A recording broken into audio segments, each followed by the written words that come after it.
connecting with their body and learning to love the body they have to create the body they want. Because we all know that judging our bodies only makes things worse. Judging our bodies only makes us feel bad. And that's when we're more likely to use food to comfort ourselves or to entertain ourselves or to pass time, right? It's something that has become a cultural phenomenon. And my history starts with a compulsive relationship with food that didn't begin until I was about 18 years old. And it all happened so innocently. I was going to be going out on a date with a college freshman. I was a senior in high school, and I went to a local store to get a swimsuit because we were going to go to the beach with all of his friends. And I can remember putting the swimsuit on in the dressing room and looking in the mirror and having my first negative body thought. I thought, oh my gosh, it looks like you have cellulite. He's not going to like you. And I can remember this flood, this cascade of chemicals overwhelming me and feeling awful. Even though I bought the bathing suit, I was stressed. That one body thought was such a powerful force that I thought to myself, oh my gosh, I better go on a diet and lose some weight before the date, right? That was the start of it. So because I didn't know how to cook, I decided that I was going to do all vegetables for a few days, right? That's all I was going to eat. And from the very first time I started with all vegetables, I can remember feeling so upset and almost like I was locked in somehow to a mindset that felt so restrictive that it made me feel more obsessed with food. So I made it through a few days with eating predominantly vegetables, but it made me obsessed with food to the point where I couldn't wait for that date to be over so I could eat normally again. But what happened was I came back from that day at the beach and I went straight to the refrigerator and I had my very first binge. I think I had like a half gallon of ice cream, right? And I had never done that before. So it's very interesting to note that even though every diet doesn't lead to an eating disorder, virtually every eating disorder starts with a diet. So that one first diet experience was the jumping board into 15 years of compulsivity around food. So that's how dangerous diets are, right? And we've all tried diets, and we know that the studies show that in 95 to 98% of all cases, diets don't work in the long run. Right? And if you think about it, what other product would we buy into that failed 95 to 98% of the time? And not only do they fail, but in some cases where your metabolic rate slows down because when you overly restrict your caloric intake, your metabolism slows down thinking that you've gone on you're being deprived of food, like in the days of our earliest ancestors. In order to survive the winters, our metabolic rate would go down in conjunction with less food, and it would stay that way throughout the winter. And then when we'd go back to summer eating, food would be more plentiful, and then we'd gain the weight back. But our body is not able to distinguish starvation from a diet. So after a single diet, your metabolic rate can be impaired up to, I think the studies show something like 40%. And it can take your body a year to rebound. So we've all been immersed in this diet culture because in today's world, it's become an industry, right? It's I think it's a $60 billion industry. But the good news is that now information is starting to get out there that diets don't work, and that there is a way to naturally release weight, right? Without dieting and without denying yourself all of your favorite foods. And of course, it involves listening to your body. There's been programs on mindful eating and slow eating and bringing your full presence to the food. But what I want to talk a little bit about today is really differentiating emotional hunger from physical hunger. Because emotional hunger, as I mentioned before, it's when you're bored. you may look to turn to food. When you're stressed, when you're depressed, when you're overwhelmed, when you just want to be entertained in some way, right? That's all emotional eating. There's no signal from your body that it's hungry, but the mind saying, I want a cookie. I've worked hard today. You know, I'll start a healthier eating program next week, right? All the tricks that the mind can play on us.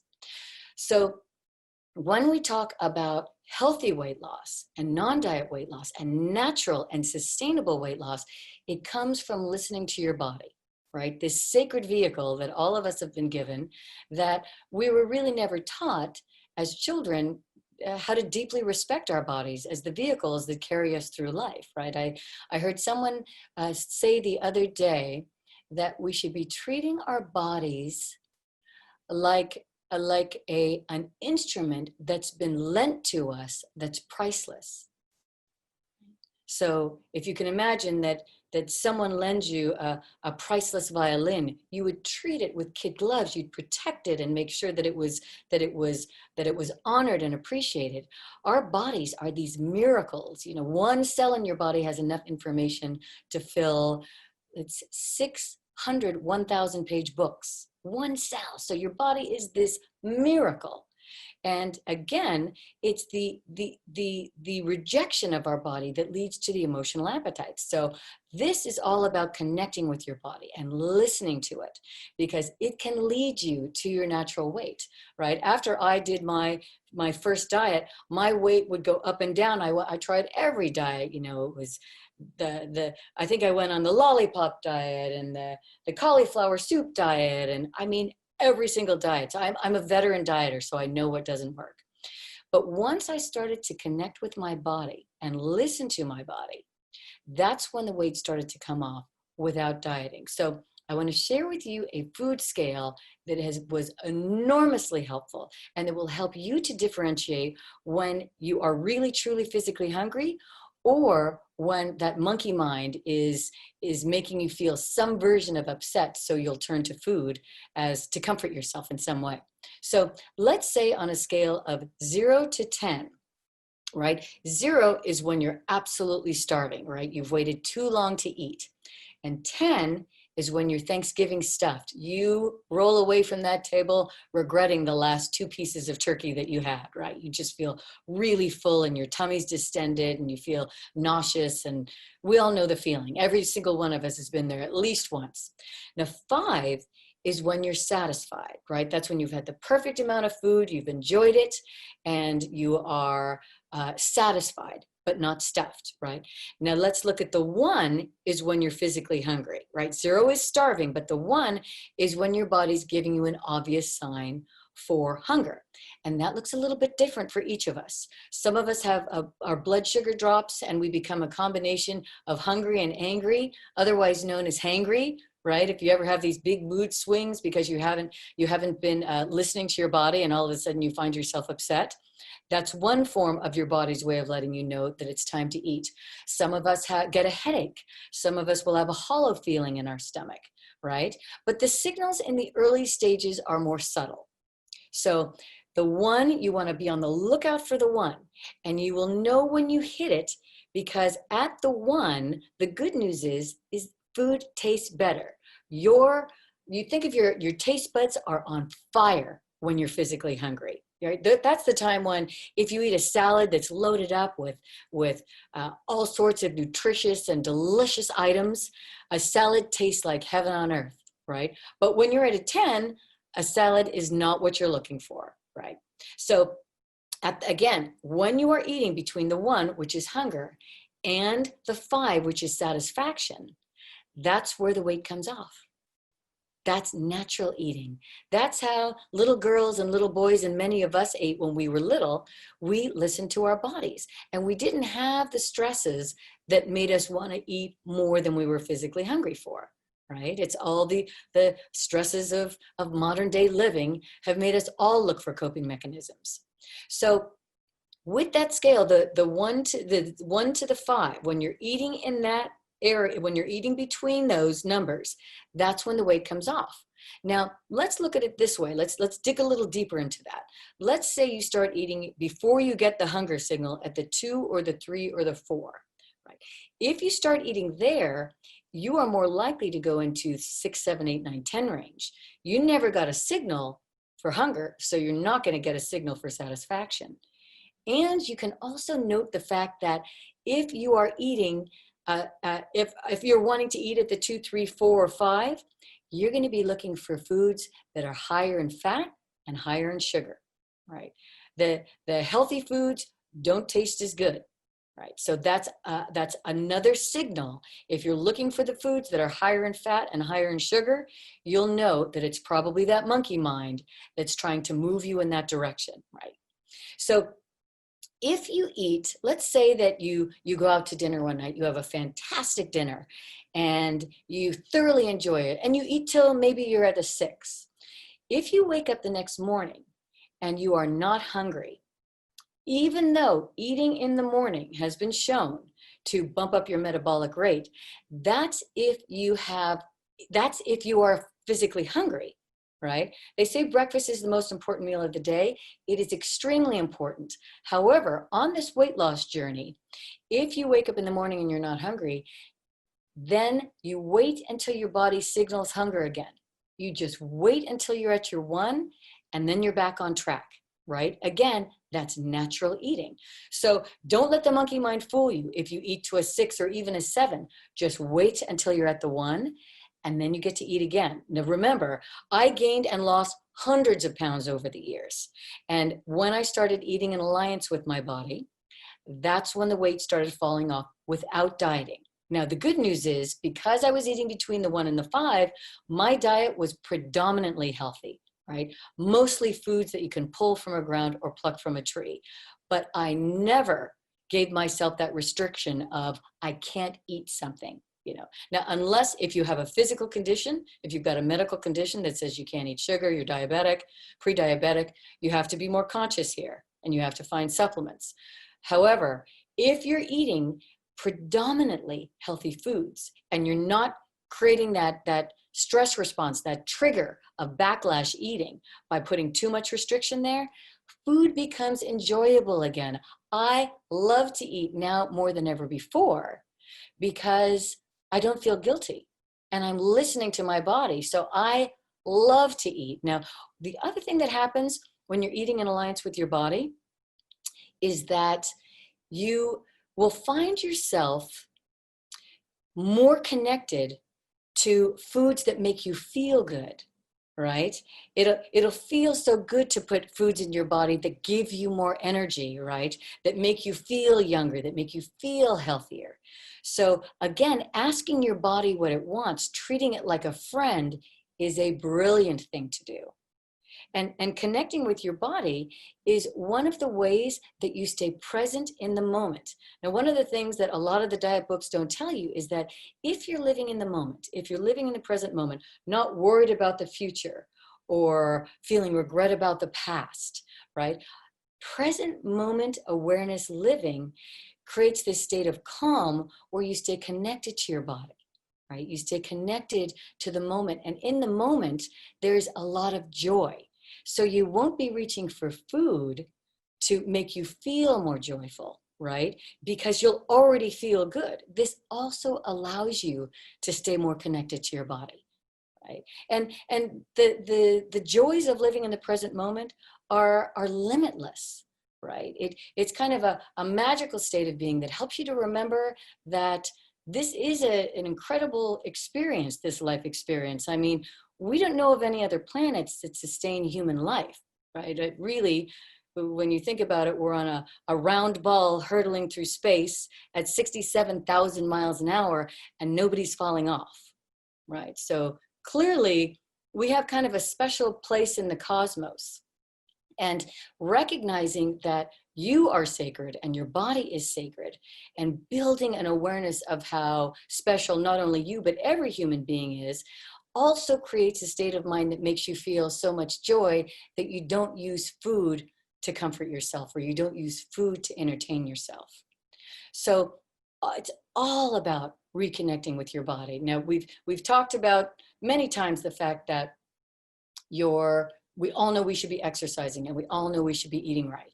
But the third leg of that stool is having your mind on your team, right? Getting your mind to work for you rather than against you.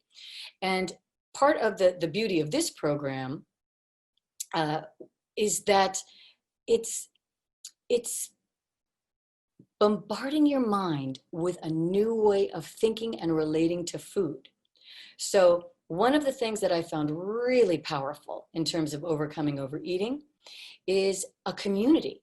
That's the beauty of what's happening here, is that a community is being built for all of us to be talking about solutions to the challenges that we face rather than staying stuck in the problem.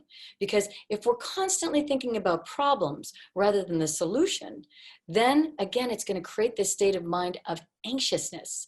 And I think we can all agree we want to transcend anxiousness. It's never been more pronounced than it is now in the age of COVID, that all of us are feeling more stress, right? Our minds are taking us to the future. So one of the tools that I use to come back into the moment is the breath, right? It's something that you're doing 20,000 times a day. You're breathing 20,000 times a day. And when you are stressed, you're hardly breathing at all. What you'll find is that it's almost like you're holding your breath, because it's almost like another coping mechanism. So deep breathing is one of the keys to creating a relaxation response that puts you in the moment.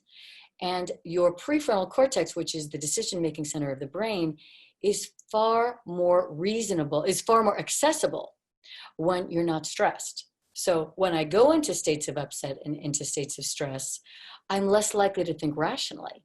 I'm less likely to think about solutions. I'm more likely to stay with the challenge. So the whole key, and that's the kind of the beauty of this process, and what I talk about in the mindful eating method, is if we put ourselves in the present moment, if we make that our top priority, and we use tools like gratitude and spending time in Mother Nature and being around people that love us, and thinking about everything that's wonderful about our lives, we create this beautiful state of mind that allows us to make more reasonable decisions around food, and it allows us to connect with our body, which again is going to take you to your natural and ideal weight. The 65 pounds I lost over 20 years ago, and I'm in menopause right now, and the weight is still not coming back. So that's the beauty of it, is that at any stage of life, you can connect with your body and release the weight. And community is key, and training your mind to work with you, for you, rather than against you. Meditation, another incredibly powerful practice that teaches you focus and allows you to think about what you do want versus what you don't want. Because we'll all notice that our mind is somewhat solution resistant. And again, when you're thinking thoughts that are creating stress, it's natural that you're going to want to do something to make yourself feel better. We're pleasure-seeking beings. So when you're flooding your mind with positive thoughts, right, there's pleasure in a positive thought. There's pleasure in a grateful thought. There's pleasure in a positive thought, right? Thoughts are things. So training your mind to think positively is the most powerful thing you can do to release weight and to release the excess stress that comes with having a monkey mind that involuntarily is going off all day long on problems rather than solutions. So what I wish for this beautiful community is to continue to work together to explore the solutions. That's what this beautiful program is all about. It's all about talking about the solutions, getting you to focus on your health, putting your health on the dashboard of your priorities rather than in the back seat. If you do it for a period of time, if you're hyper-focused on it, over time, it becomes easier to do. So if you spend 3 months hyper-focusing on your health, you'll start to establish habits that'll last for a lifetime.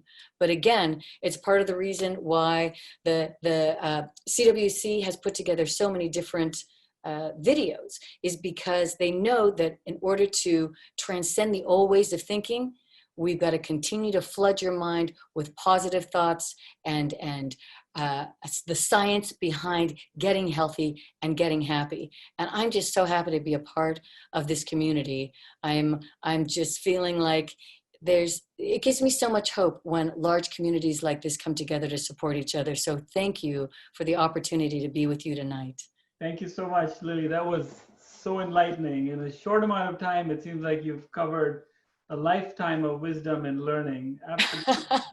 I wrote down some points, and this so resonates with my philosophy as well. You started off with saying that not every diet leads to an eating disorder, but every eating disorder starts with a diet, with someone that's coming with good intentions of trying to do something good for themselves, and they get trapped because they're just focusing on the wrong thing, would you say, or how does that happen? So there's a strange phenomenon, and no one quite knows where it came from, but there's one theory that suggests that when you tell yourself no, when you say you can't have that, we become like little children. No. Right? When we were little children, we were told no something like 200,000 times, and we were only told yes about 20,000 times, right? Because that's part of parenting. You're teaching your children and trying to get them into habits that serve them.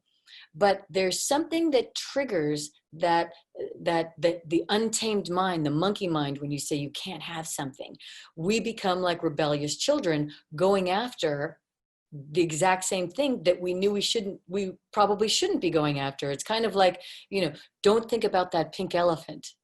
Don't imagine a pink elephant with its cute floppy ears and its long tail, and its big sad eyes. All of a sudden you're thinking about it. So it's the same thing with food obsession. And what makes it trickier is that it's a vicious cycle. So my mind is telling me, don't eat that, you'll be bad if you eat it. And then my mind tells me, but if you do eat it, you're going to feel better. So then I eat it, and then that same mind says to me, oh, you blew it, you're bad. And then it tells me, eat again, you'll feel better. That's at the heart of the obesity pandemic. It's a cycle of thought that is repetitive, and it's redundant, and it's involuntary. So that's why training the mind is the most important thing you can possibly do, not only for weight loss, but for present moment awareness and stress reduction. That's beautiful. Yeah, that reminds me of a study that was done at Stanford about guilt and shame. And they did this with smokers, where they were smokers that were trying to quit smoking were much more likely to go back to smoking if they were made to feel guilty and ashamed about it, rather than accepting whatever is and loving yourself and moving on. It's okay. I, made a decision that maybe wasn't conducive to the goals that I'm trying to achieve, but that's okay. Tomorrow is a new day. I'm going to start all over again. Exactly. Another thing that was really powerful was this difference between emotional hunger and physical hunger, and your hunger scale of 0 to 10. I mean, that one thing that came to mind right away was when we go shopping, and there's, of course, now it's not happening, but you go to Costco and they're giving samples. And if you go in hungry, right, you're much more likely to stop at every sample station. Everyone. And buy everything that they're sampling because you're going in hungry. So, absolutely. So that's the one place where going at a 0 to 5, maybe not such a good idea. You may want to go after eating. It's really true. It's really true. And they tend to choose the samples tend to be the ones that are higher in fat or higher in sugar. So you just send you over the moon.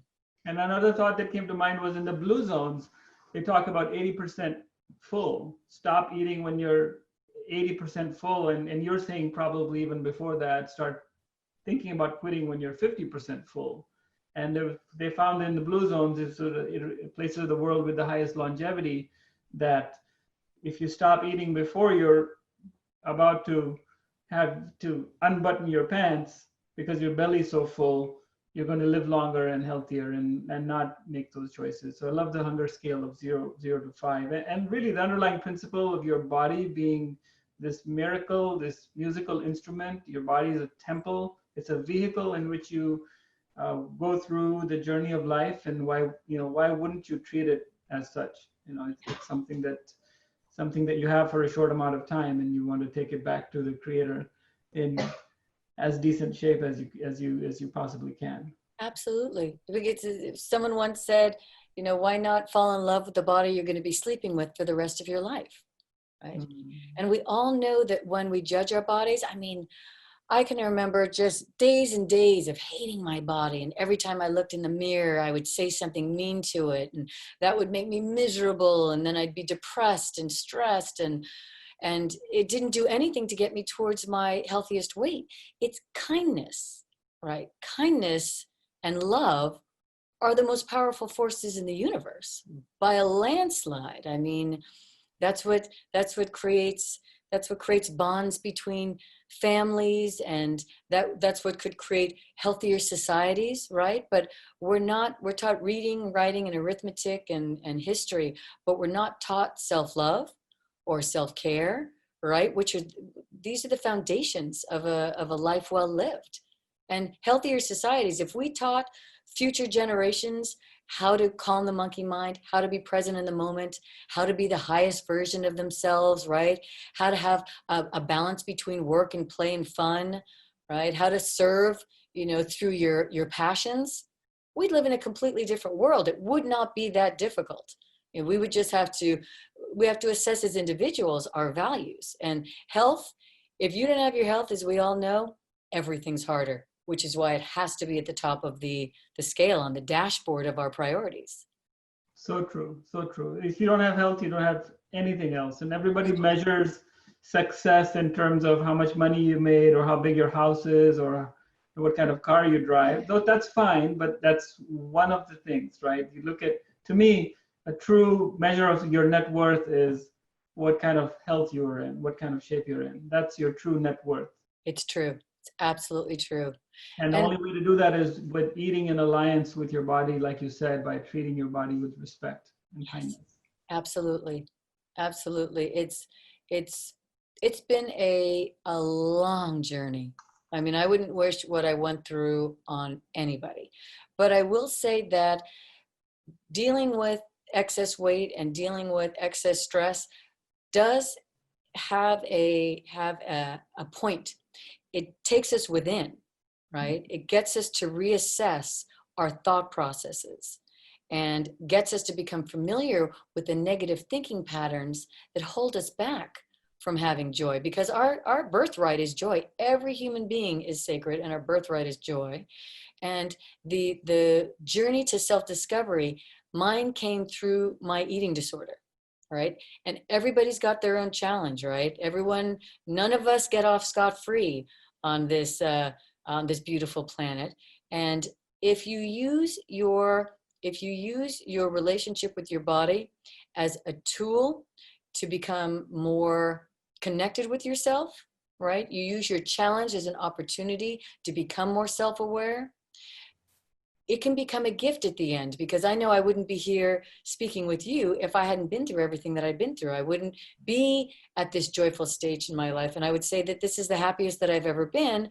And I know there's no roof to that. I can get more and more joyful, and I can maintain a healthy body, and I can have energy I'll be 56 next week.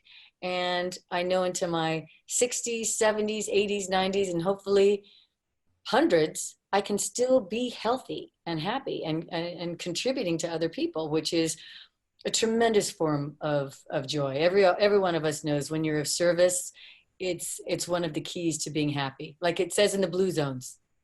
Absolutely. It's meaning and purpose is really the key of life. And to your point, we all have scars as we go through life. We have cracks. The cracks are where the light gets in. I right? love that. Yes, I love that. That's exactly right. Beautiful. And some of the other very powerful things you said was to get your mind on your team. Wow, how powerful is that? How simple. And yet 80% of the time our mind is not even on the same team as what we're trying to accomplish. The mind is going somewhere else. And we know it's counterproductive, and we still can't stop it. Yeah, because that's the biggest addiction that all of us have, all of humanity has, is the addiction to thinking. we're thinking 60,000 thoughts a day, and 90 to 95% of them are some variation of a thought I had yesterday or the day before, the day before. So if you're in negative thinking patterns, you could see where you'd be stressed and depressed.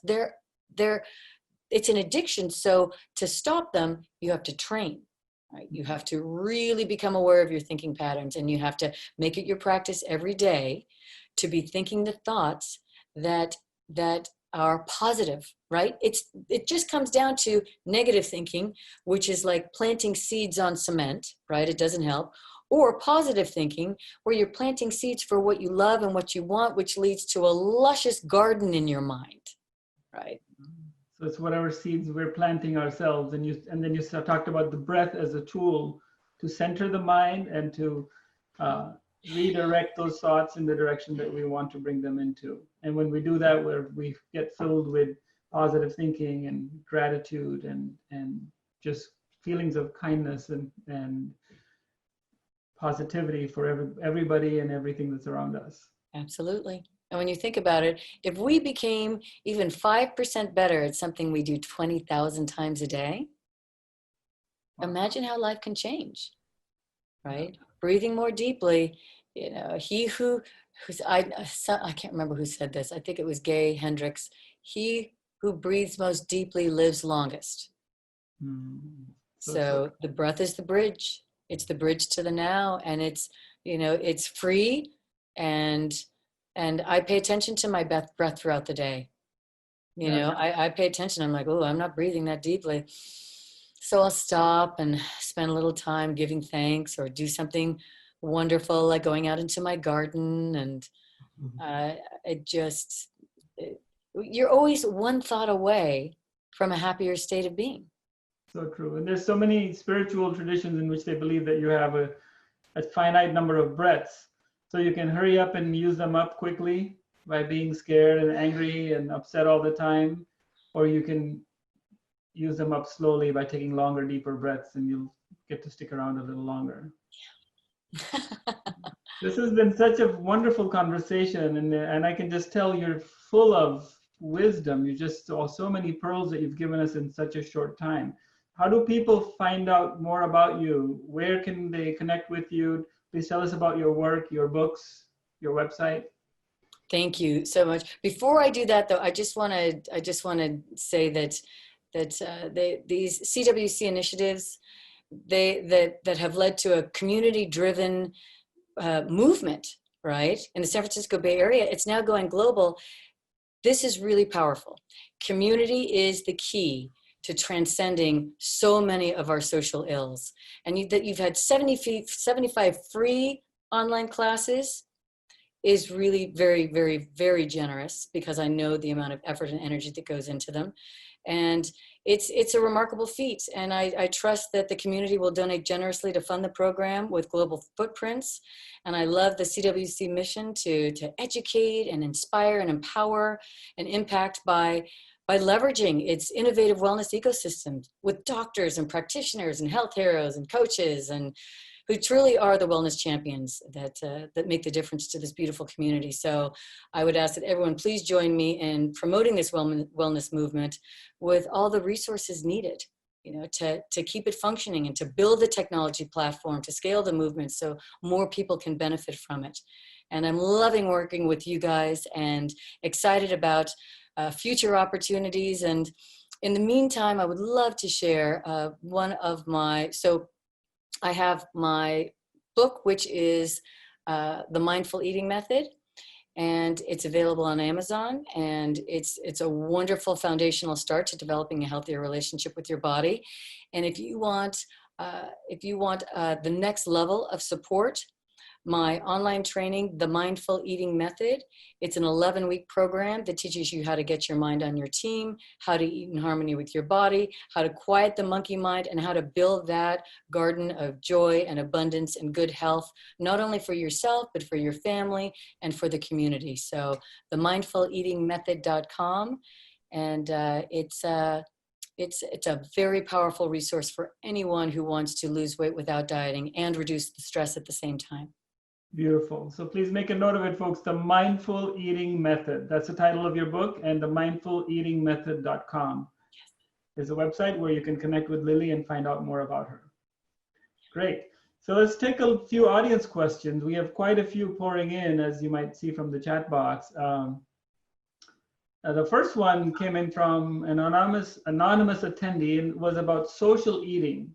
And he or she is saying that hostesses repeatedly ask you to have seconds and thirds and fourths and keep coming back, even when they know you're diabetic. How do you handle that? That's an excellent question. And many people ask me that question. And it just requires you to have a mindset that says, my body is not a garbage can. And I am not going to shove more food in it to make someone else happy, because if that other person really knew that you were going to suffer by eating more, they wouldn't want you to do it. It's more of a social thing, like, oh, please have more. So one of the things that I do when I'm out socially is I'll fill my plate.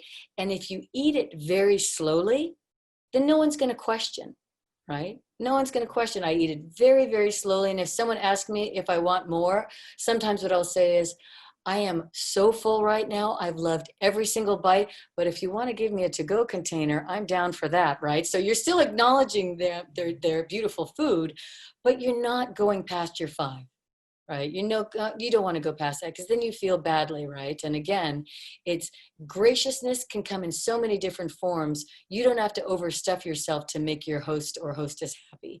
You just have to acknowledge the beauty of the food and that you thoroughly enjoyed it. And, you know, again, if you want to take it to the next level, just say, you know, if there's any leftovers, I can eat this tomorrow, you know, just to be playful and fun. But never overfeed your body to make someone else happy. That's not respectful of your body. And I would never want someone to eat more than they were hungry for to make me happy. Yeah, love yourself first, right? Beautiful segue into another really good question. This is from Sulabha, who says, thank you so much for your valuable guidance.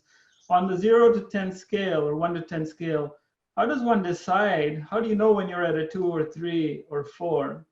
And how do you really know precisely how to stop? That's a great question. So you will learn after you start eating in alliance with your body, eating harmony with your body, you'll start to know about how much food it takes to feel satisfied. Right? So in the beginning, you're going to be experimenting a little bit. Now, if you're not getting the obvious signals for hunger that you get at the 1, then you're somewhere from 2 up. Right? So some people say, well, sometimes I'm not sure if I'm hungry, I'm really hungry.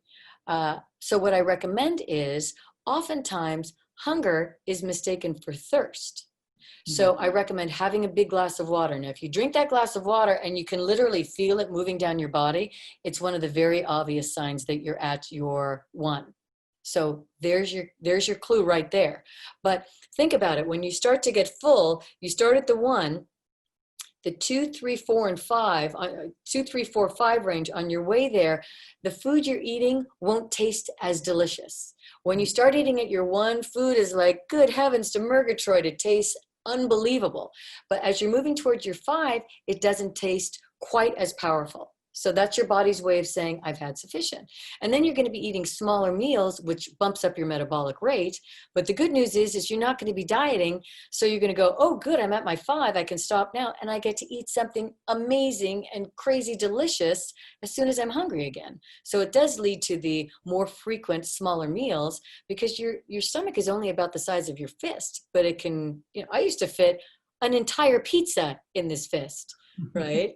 So it's your stomach can stretch out. So when you're eating in alliance, it starts to go back to its natural state. And you feel very satisfied when you're at your 5. And it feels good not to be stuffed. It feels good to be satisfied, right? Like just the right amount. So trust yourself and play a little bit. And I always recommend start on a salad plate. Right? In America, we go with these giant plates and we think we have to eat all the food. Start with a salad plate and eat it as slowly as possible. Draw it out like a great conversation. And then you'll be more likely to hit that, to know when you're hitting that 5. It'll become more obvious. How about start with a salad, right? You talked about drinking water.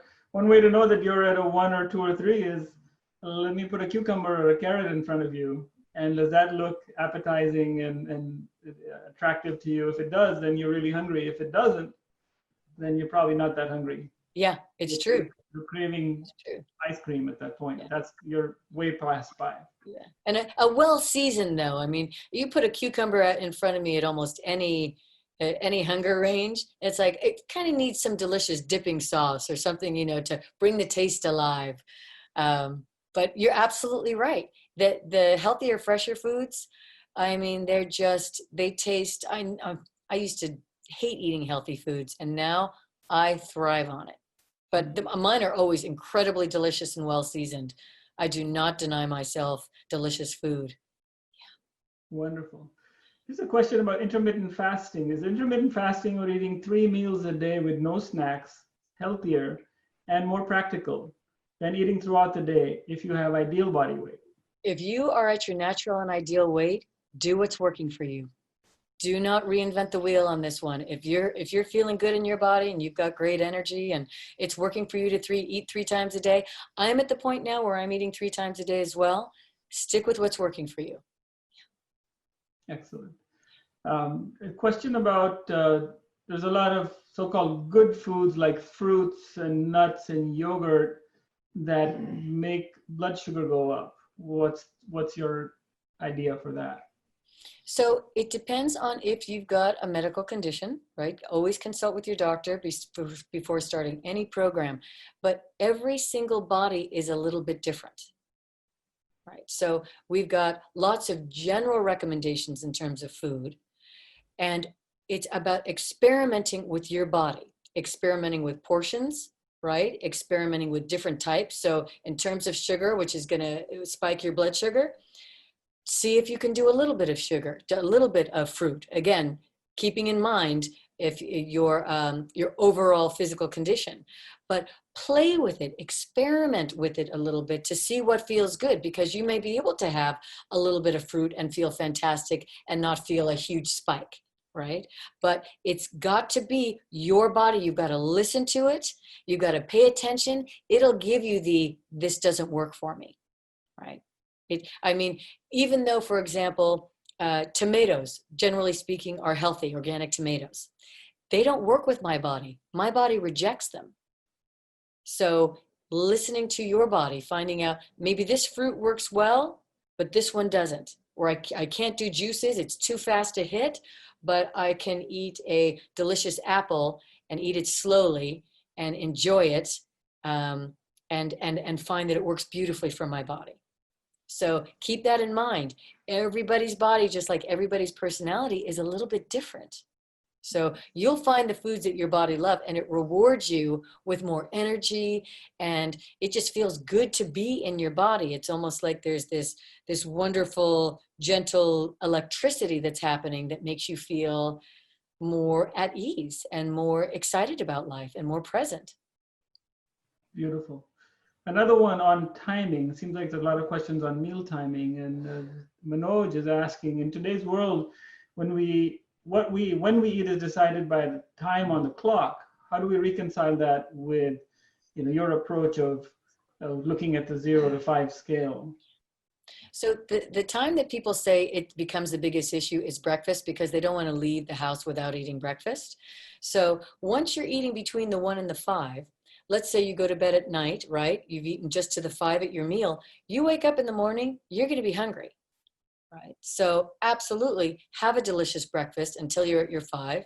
And then chances are good that you'll probably wait till lunch until you're hungry again. So you can start to work in harmony with your body. And if for some reason, let's say you eat till the 7, 8, 9, or 10 range the night before, definitely don't have breakfast the next morning. However, have snacks with you. Have snacks that you're excited about. Have snacks that you can take a 5, 10, 15, 20-minute break, walk outside, slowly enjoy them, right? You're at your 1 again, so it's going to taste like heaven. So I always have snacks in my car, snacks at my house, things that I can eat, because sometimes if I want to have dinner at 6 o'clock, but I'm hungry at 4, I'll eat just, up until the 2 range, and then that my body will metabolize the food and digest it. So by it's dinner time, I'm hungry again. So you start to get in this beautiful little dance with your body, and you know how much food it takes to make you feel satisfied, and you know how many, how to stage your eating so that it works with your lifestyle. So you're saying that if you went to a big dinner and the hostess was extra gracious and fed you to a 9 or 10 or 11, and you're not hungry at lunchtime, but even by lunchtime, then you'll just snack until you are. You can skip breakfast and lunch. I would skip breakfast and lunch. If I do not feed my body until it tells me it's hungry, right? That's why we gain weight, is because our bodies are saying, no, I've had enough, and we're feeding them more, right? It's like a baby's pushing the bottle away and we're still trying to feed it. It's the same thing with our body. It says, until it says, it calls out to you, I want food, then you don't shove extra food in. Yeah, so true. Here's one that maybe I could help you answer, but let you take a stab at it first. It's about medicines increasing appetite, and you eat more and gain weight. What's the solution other than exercise? Certain medicines cause increase in appetite. Mm-hmm. Yes, that's an excellent question. And what I would say is that I'm curious as to whether the medicine creates more maybe anxiety or an increased heart rate that is misinterpreted as true physical hunger. Well, actually, certain medicines do cause increase in appetite. They stimulate the exact brain chemicals that tell us that we're hungry. And ironically, some of these are medicines that are used for people that have diseases that came from weight issues in the first place, i.e., for example, diabetes medicines. Insulin is a good example that actually is an obesogenic hormone, and it makes you more hungry. So how do we work around that? Well, you work on eating mindfully, on respecting your body, on staying in that 0 to 5 scale. And when you do eat, you eat foods that talk to your body in a positive way. So you eat for nourishment, not for entertainment, as Lily says. And as you do so, you will reverse that disease, you will reduce insulin resistance, and thereby require less of those medicines that cause weight gain. Yes. So beautiful. Just like we can prescribe more medicine, we can also de-prescribe when you move in the right direction. It's absolutely a two-way street, and these diseases are reversible. And I love it. That's a perfect answer. And I would add to it that, as you said, I just want to endorse this mindset.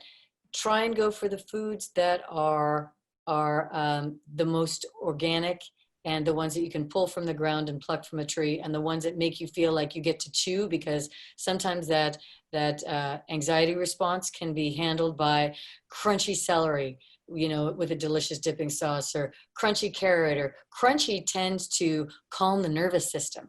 Mm-hmm.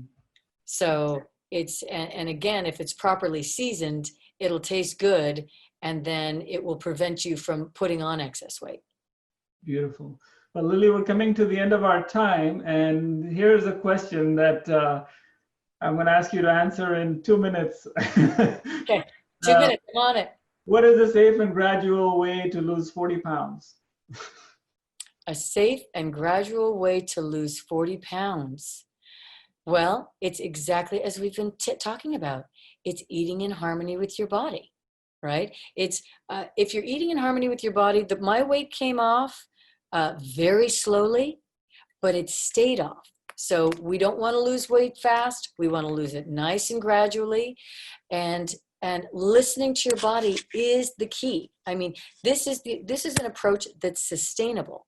So eating between the 1 and the 5. Now remember, I've lost all my weight without any restriction. So I eat absolutely everything. Is my dominant diet vegetables, fruits, legumes, protein, natural proteins? Absolutely. But I also eat some cake sometimes, or I eat, pie or pasta, right? But I'm always eating between that 1 and the 5, which is why I've maintained my weight. right? Or, if I go to the 6, then again, I just wait till I'm at my 1 to eat again. So this is a way that's natural, it's sustainable. And when you're listening to your body and you are really connecting with your true physical hunger, it's going to become easier. But again, before, you're probably thinking, oh, it's breakfast time, I should eat, right? Or it's lunchtime, I should eat. I don't know when I'm going to eat again. This is all about body connection. Beautiful, beautiful. Let's do one more. We have time for one more question. It's about meditation. A lot of your talk was about getting your mind on your team, using the breath as a tool, getting into positive thinking, gratitude, spending time in nature, mindfulness. Where does one begin?